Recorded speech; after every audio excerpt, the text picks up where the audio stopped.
Alright guys, I decided I was going to talk a little bit about some stuff. Particularly in regards to, I guess, yeah, homosexuality and by extension homophobia. So, I was kind of, watching some old videos by Richard Lynch, and I used to watch first. That was the guy who started Incelmatics, by the way. He had a bunch of old videos. For those of you that remember, you probably remember that one especially meme video where he's talking about how, a woman leaves a man for a genetically superior male or something. Something along the lines of playing into the cuck fetish. Almost sarcastically. In fact, you actually see this a lot with modern communities where a lot of men, particularly those in the conservative right, usually, white or some type of Caucasian ancestry, I should say, some ancestry that descends from the Anatolian farmers, Nordids, etc. There's almost this sort of, it's a bit of a sarcastic, kind of a condescending play on it by encouraging cuckoldry but not actually following through with it as far as, raising another man's child.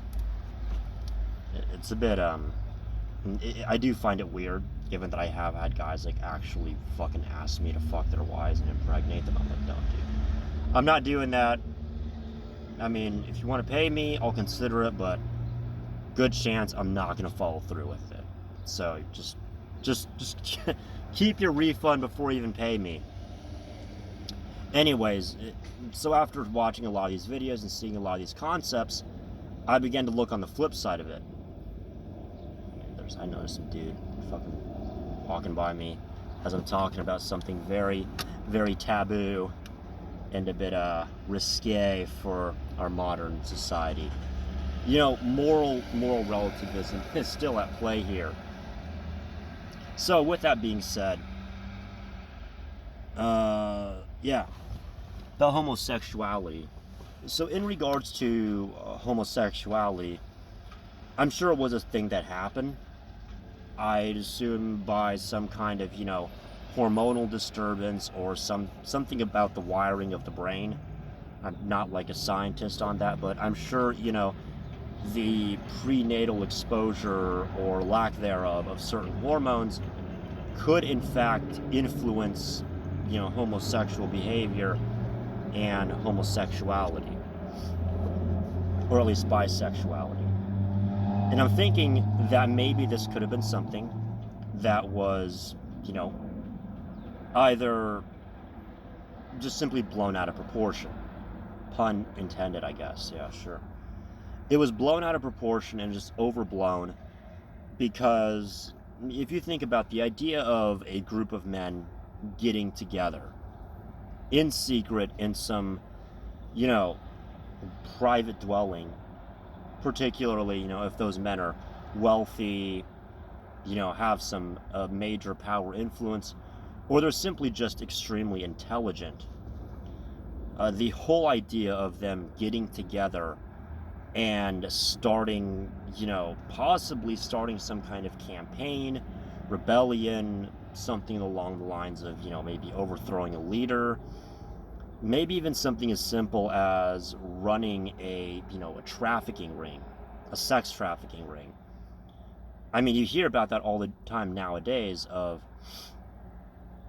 these secret societies doing the exact same thing. And, for those that are in charge or have, significant power, that's a real threat. I mean, it should be a real threat. To them, at least. So I'm going to go based off an entirely mundane thing. So we obviously know that what you think about, you bring about. I'm not here to argue against that. However, that's actually what feeds into a lot of these secret societies. How they end up getting so much power is because by feeding off the energy, the hatred, and the fear of them, it only just strengthens their power. But, people never seem to learn, and Of those of us that do, we're a minority at best. And,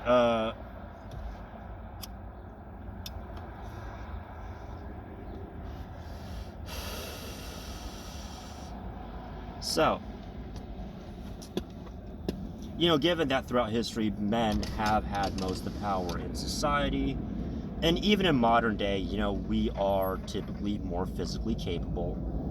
We are obviously much more capable of violence, and in the real world, we do commit more acts of violence. And so, if you're a man in power, the idea of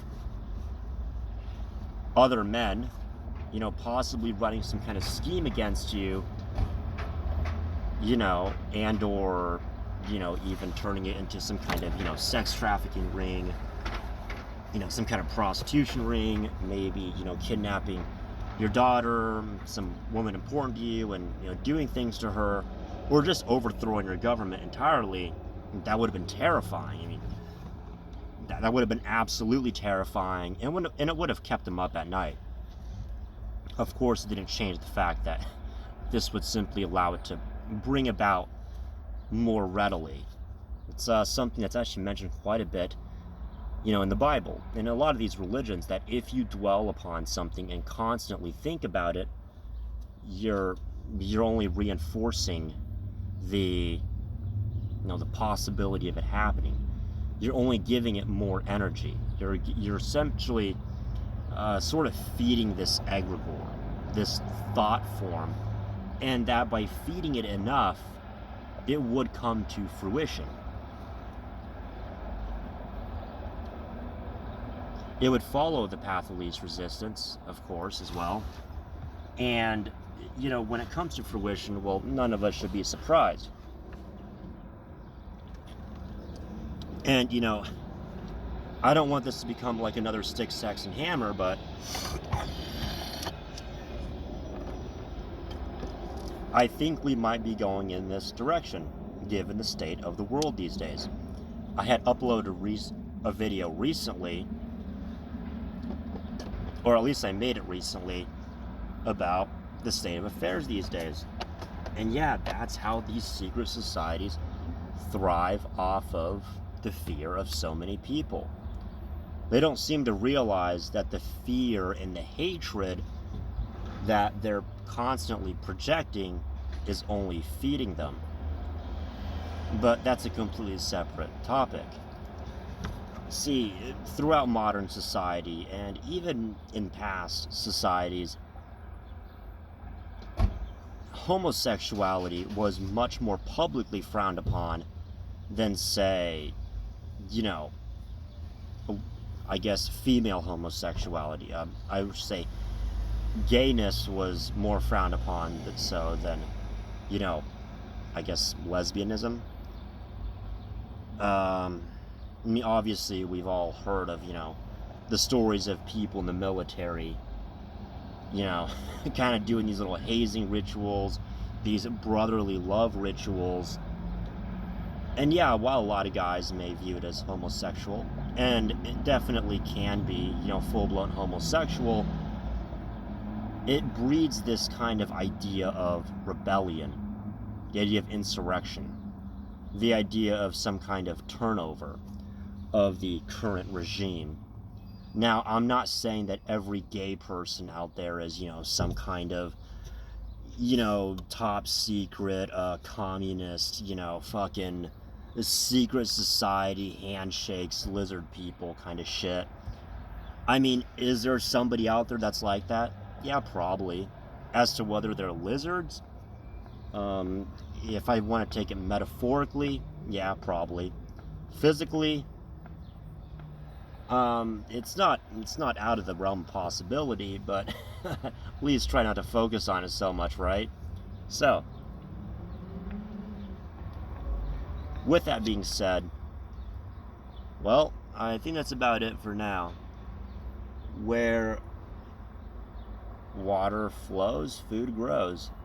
And so, on the idea of, well, if you dwell upon it so much and you end up taking action and actually, cause some serious damage to someone that you're targeting, would that not bring about their demise? Would that not actually help your cause?